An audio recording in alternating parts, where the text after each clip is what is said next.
Halo semua, kembali lagi di channel Naik Level. Pada video kali ini, saya ingin membahas analisa saham Tugu ya, atau asuransi Tugu Pratama Indonesia. Ini merupakan anak usaha dari Pertamina ya. Hari ini tanggal 7 Oktober 2023. Saya akan bahas ini untuk analisa fundamental di kuartal 2 2023. Hari kemarin tanggal 6 Oktober itu harganya naik tipis 10 poin 1 ke 1225 ya.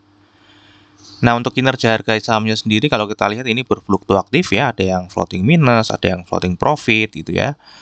Untuk year to date sendiri sudah naik 41,13%, jadi cukup tinggi ya kenaikan di tahun ini, di tahun 2023. Namun kalau kita lihat di 5 tahun terakhir ini masih ada yang floating minus ya. Harga tertinggi setahun terakhir pernah di 1.500, rendahnya pernah di 730. Jadi ini sebenarnya setahun terakhir ya, kalau teman-teman pas beli di 730 ya mestinya pernah baker ya di saham ini. Nah, nanti kita akan bahas saham Tugu ini dari 4 analisa. Yang pertama kita akan cek fundamentalnya. Ini gambaran umum perusahaan dan kinerjanya secara umum. Kemudian nanti kita akan cek seasonality ya. Biasanya di bulan-bulan apa saja saham ini naik atau turun. Kemudian dari bandarmologi, peta kepemilikan saham dan perpindahan sahamnya selama setahun terakhir. Dan terakhir, analisa teknikalnya kira-kira arah harga sahamnya akan kemana. Oke, yang pertama kita cek dulu ya asuransi Tugu Pratama sesuai namanya ya, ini bergerak di industri asuransi umum. Ya, kegiatan usaha perusahaan itu terbagi pada 3 segmen. Ada asuransi umum yang bergerak dalam bisnis asuransi umum. Ya, utamanya ini minyak, gas, dan energi ya, karena ini memang anak usahanya dari Pertamina. Kemudian ada segmen sewa bisnis terkait bergerak dalam bisnis penyewaan, ruang kantor dan kendaraan. Kemudian ada bisnis investasi juga ya, melalui anak usahanya ya, TPI memberikan layanan asuransi kepada mitra kerja Pertamina. Ya, anak perusahaannya serta pemegang kontrak minyak kerjasama dan gas. Ya, oke, ini listingnya baru 2018 dengan IPO price-nya 3.850. Pernah stock split satu kali di bulan Mei 2023, baru aja tahun ini ya. Sehingga kalau kita bagi 3850 jadi 2 itu 1925 ya.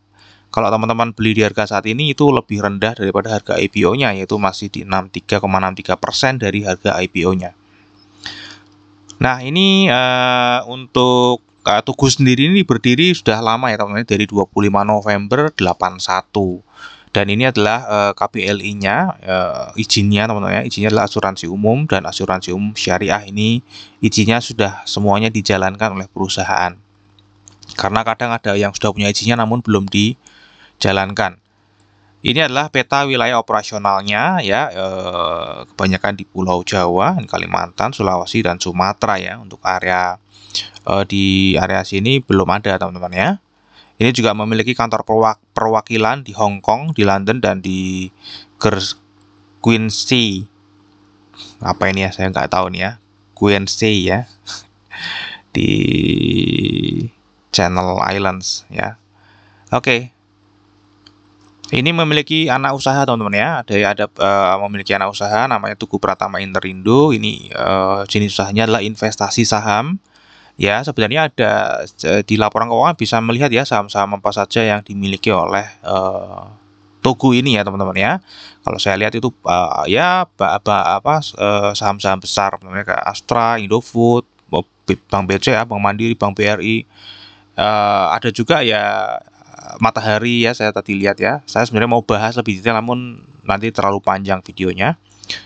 Kemudian ada PMS ya, atau Pratama Mitra Sejati, ini real estate dan persewaan tadi ya teman-teman ya, pengembangan jasa servis real estate ya. Kemudian ada ini yang di London ya, dia broker dan konsultan asuransi. Kemudian ada asuransi kerugian ya, kemudian ada manajemen risiko, dan ada reasuransi juga ya. Jadi ini adalah anak usahanya teman-teman ya. Nah, ini adalah produk-produknya teman-teman. Jadi ada korporasi ini yang paling besar, ada energi, kebakaran dan properti, kelautan, penerbangan, rekayasa, kredit penjaminan, aneka, tanggung gugat, kesehatan. Kemudian ada yang retail ya kayak biasa ya, asuransi kendaraan. Ini asuransinya non jiwa teman-teman ya, jadi bukan asuransi jiwa, namun lebih ke harta benda kira-kira seperti itu. Ada yang syariah juga. Nah, kalau kita lihat dari laporan keuangannya ya, pendapatannya ini dari mana paling banyak itu dari insurance ya, itu totalnya adalah 3,7 triliun ya teman-teman ya, 3,7 triliun, di mana paling banyak itu premi dari kebakaran ya, 1,3 triliun.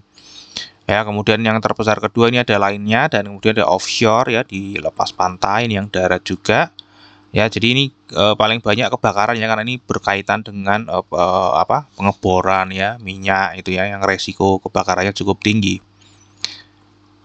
Ya, kemudian ini ada penghasilan lainnya, yaitu dari bunga, kemudian obligasi, deposito berjangka, dividen, karena tadi ada saham juga di sini ya.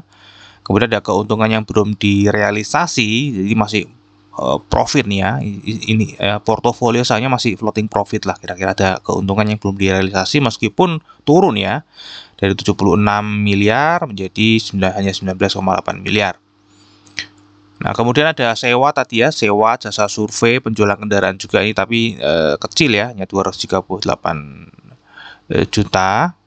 Ya, ini 211 juta, yang ini yang tinggi ya teman-teman ya. Oke, sekarang kita akan masuk ke kinerjanya secara umum ya. Kalau kita lihat ya secara tahunan, ini 12 tahun, ini tahun 2017 penuh ya. Kalau kita lihat pendapatannya ini sejak IPO di sini berangsur-angsur naik ya, namun laba usahanya kita lihat ini berangsur-angsur, bukan berangsur-angsur sih, tapi semakin turun dibanding sejak IPO.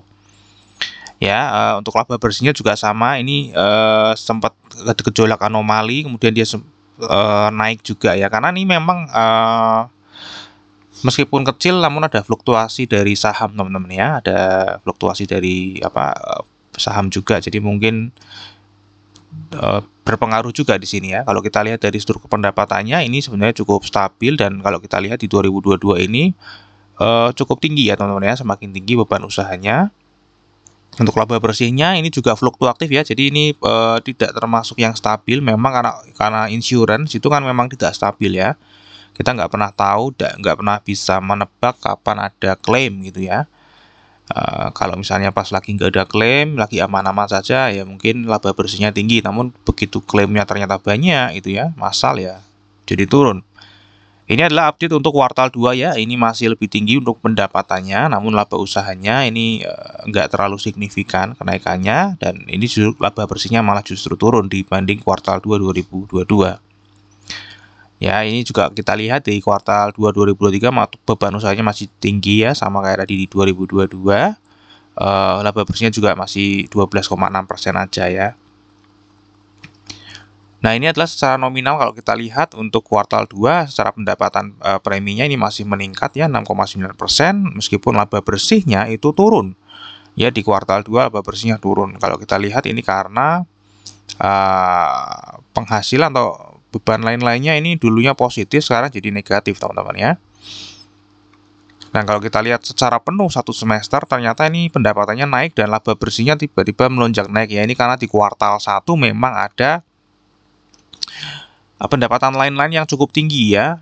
Saya cek di laporan keuangannya, untuk pendapatan lain-lain yang cukup tinggi ini adalah dari ini juga ditulis lainnya. Jadi di sini ada ini ya, termasuk dalam pendapatan beban lain-lain pada laba rugi lainnya adalah penerimaan dana atas kasus litigasi Citibank ya. Jadi ini ada kasus sengketa lah di pengadilan, kemudian mungkin menang ya, kemudian menerima dana ya. Dan ini artinya saya juga sudah cek juga di laporan arus kas keuangan, ini memang betul-betul menerima uangnya. Jadi ini bukan secara akuntansi ya, ini benar-benar perusahaannya menerima uangnya kan. Di sini juga ditulis penerimaan dana atas kasus litigasi Citibank ya, sebesar 74 juta US dollar. Jadi ini ada uangnya teman-teman ya.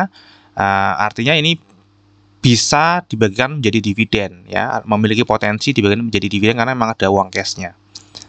Oke, sekarang kita akan masuk ke valuasinya. Kalau kita lihat di sini PBV-nya masih 0,46 dan PE ratio-nya 2,11, dan kita tahu ya PE ratio-nya ini annualize-nya besar karena tadi ada pendapatan lain-lain yang ini tentu saja tidak continue ya. Ini bukan nanti setiap tahun akan ada terus, ini hanya satu kali terjadi saja. Jadi ini sebenarnya kurang akurat ya.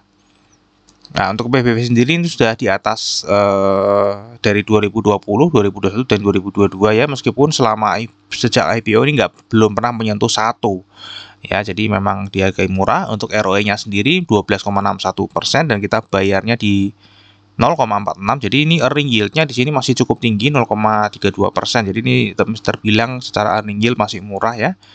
Di PBV 2654 ini harga wajarnya di 10 sampai 15% earning yield itu ada di 0,8 sampai 1,26 PBV, atau kalau kita konversi ke harga itu di harga wajarnya kira-kira dari 2.229 sampai 3.334. Ya, jadi harga saat ini ya jauh di bawah harga wajarnya.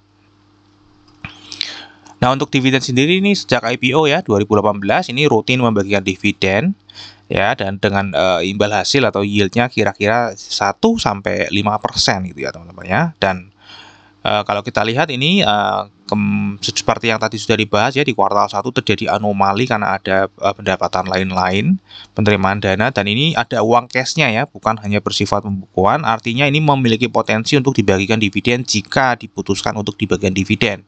Namun kalau diputuskan untuk digunakan untuk yang lain ya kita nggak ngerti ya. Namun ini kalau misalnya saya estimasikan atau forecastkan ya, dengan EPS yang seperti ini ya, 582 mestinya sih nggak sampai 582 ya, karena ini hanya satu kali ya.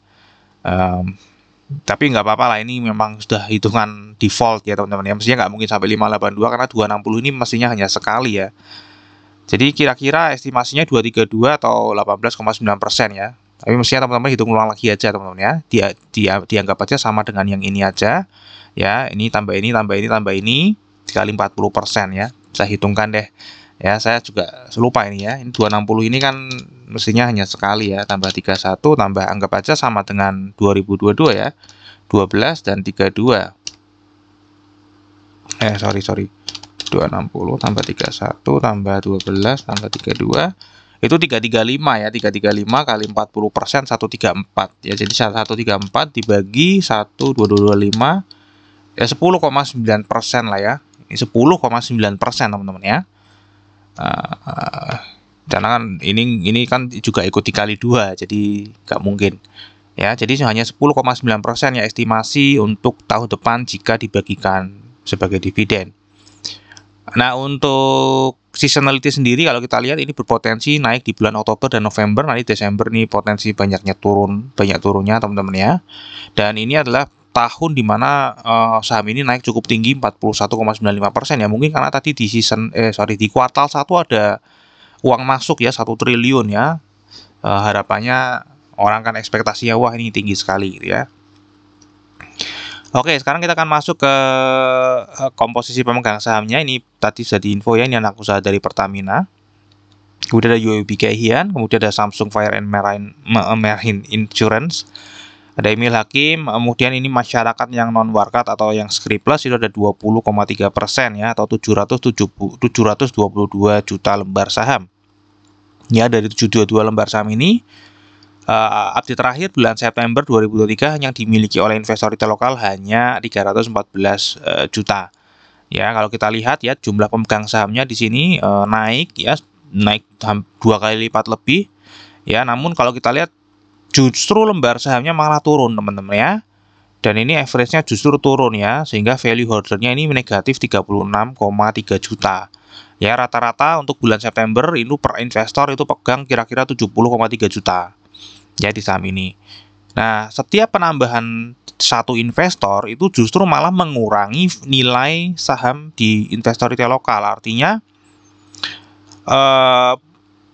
ada pertukaran teman-teman, ada pertukaran investor yang dulunya pegang besar itu keluar ditukar dengan satu investor yang lebih kecil, dan itu negatif ya. Setiap pertukaran itu satu investor menyumbang minus 36,3 juta ya. Jadi ini ada pertukaran investor besar yang keluar, kemudian investor kecil-kecil masuk ya, sehingga per investor itu selisihnya antara yang keluar dengan yang masuk adalah 36,3 juta. Kalau kita lihat di sini partisipasi investor asing tidak terlalu tinggi ya. Ditunggu ini ya teman-teman ya. Kalau kita lihat di sini jadi bisa diabaikan saja. Nah, ini adalah komposisi detail kepemilikan saham beserta perpindahan sahamnya selama setahun terakhir. Kalau kita lihat ya, investor asing ternyata menguasai cukup besar ya teman-teman. Namun ini ada 1,4 miliar. Jadi kalau kita lihat ya, nah 1,4 miliar ini masyarakat yang scriptless hanya 722. Artinya ini UOB Kay Hian dan Samsung ini masuk ya di sini ya, kisaran ini ya. Termasuk dia scriptless bisa menjual sahamnya. Ya, kalau di termasuk ini ya, termasuk saham scriptless-nya ya, penguasanya asing teman-teman. Namun tadi kalau kita lihat partisipasi asingnya nggak terlalu tinggi ya di saham ini, jadi tidak perlu diikuti gitu ya teman-teman ya. Nah kalau kita lihat di sini ya teman-teman ya, investor retail lokal tadi seperti yang sudah diinfo ini turun terus ya pemegang sahamnya, namun di akhir-akhir ini memang naik ya. Di akhir-akhir dulu sempat tinggi, kemudian turun, kemudian ini mulai naik lagi meskipun masih jauh di bawah ya. Dan siapa yang membeli? Yang membeli adalah investor asing dan ada lokal corporate yang naik ya dari 2,86% jadi 8,34%. Ya, jadi secara overall ini masih ada akumulasi ya dalam setahun terakhir. Ya, karena ini sebenarnya akumulasinya paling besar di sini ya. Di sini sudah mulai distribusi lagi pelan-pelan ya. Nah, kalau kita lihat dari tanggal 1 sampai kemarin hari tanggal 6 itu terlihat sedang big distribusi ya. Jadi ini sudah mulai buang barang di sini ya, kelihatan. Ya, dari bandar detektor juga terlihat big distribution, dari broker summary juga sama terlihat yang big distribution ya. Jadi ini sedang distribusi untuk sejak bulan Agustus teman-teman ya, sejak bulan Agustus ya, dan ini Oktober juga masih dilanjutkan distribusinya. Nah, ini adalah secara analisa teknikalnya. Kalau kita lihat ya, tadi saya gabungkan dengan bandarmologi tadi. Ini di sini sedang akumulasi teman-teman ya. Jadi di sini kalau kita lihat ya, broksumnya bandar detektornya di sini harga naik turun sedang akumulasi ya. Ini sebenarnya sangat bagus untuk trading ya, ketika sedang uptrend dan sedang akumulasi ya. Ketika menyentuh di support langsung beli, naik ini jual untuk resisten ya, ke support lagi beli ya, kemudian naik. Selama sedang akumulasi pasti akan seperti ini polanya. Namun di sini sudah enggak lagi ya. Ketika menyentuh garis support di sini, kita lihat dari tanggal 1 Agustus itu sudah mulai terlihat big distribution, sehingga pola uptrendnya ini break atau sudah tidak dilanjutkan lagi, justru dia akan sideways di sini ya. Nah, kira-kira arah harga sahamnya akan kemana ke depannya teman-teman ya. Kalau ini sedang ranging sekarang ya di 1200 sampai 1340 ya. Ya kemungkinan masih ada potensi ranging di sini ya, namun pada akhirnya ini akan jatuh teman-teman ya. Pada akhirnya dia akan turun ke bawah ya, karena sedang terjadi distribusi. Namun meskipun seperti itu tadi ya, kalau kita lihat secara lebih detail sebenarnya investor retail lokal juga berkurang ya. Jadi ini akumulasi atau distribusi sebenarnya ya. Jadi secara tadi sudah diinfokan ya, secara jangka panjang ya, di sini dia sedang distribusi pelan-pelan ya. Di sini sedang akumulasinya. Jadi akumulasinya sudah jauh hampir setahun yang lalu ya. Dan ini sudah fasenya distribusi ya teman-teman ya. Oke. Terakhir dari sahamnya untuk kinerja jangka panjangnya ini naik ya selama 6 tahun. Kinerja jangka pendeknya juga masih naik di semester 1 2023, valuasi masih terbilang murah. Rutin bagi dividen, forecastnya tadi jadinya 10,9 teman-teman ya, bukan 18,9. Tadi saya salah hitung, tidak cermat. Untuk seasonality-nya nanti berpotensi naik di Oktober dan November. Bandarmologinya untuk setahun terakhir masih terlihat akumulasi, namun tadi kita lihat ya dari 1 Agustus ya, itu sudah terlihat distribusi sehingga pola uptrendnya sudah rusak, sudah tidak terjadi lagi. Dan 1 sampai 6 Oktober ini masih lanjut distribusi lagi ya. Tinggal tunggu nanti barangnya kalau sudah habis ya, mestinya harganya akan dibawa turun atau bukan dibawa turun, akan turun dengan sendirinya ya. Selama distribusinya belum berhenti, dia akan ranging terus ya, karena pasti akan dijaga supaya harga jualnya tetap tidak rendah. Untuk teknikal ini sedang ranging di 1200 sampai 1340. Jadi ini adalah harga ranging di mana market makernya sedang distribusi ya teman-teman ya. Nah, kalau sudah break di bawah 1200 ya, kemungkinan barang market maker atau target market maker sudah tercapai, jadi harganya pasti akan terbawa turun secara otomatis ya. Terakhir, disclaimer ya, jadi analisa yang saya bagikan di YouTube ini adalah analisa saya pribadi yang tentu saja juga bisa salah. Ini bukan ajakan jual atau beli saham Tugu. Silakan teman-teman tetap wajib melakukan analisa sendiri sebelum menjual atau membeli saham Tugu ya. Oke, semoga bermanfaat video analisa saham Tugu ini. Kita akan ketemu lagi di video yang berikutnya.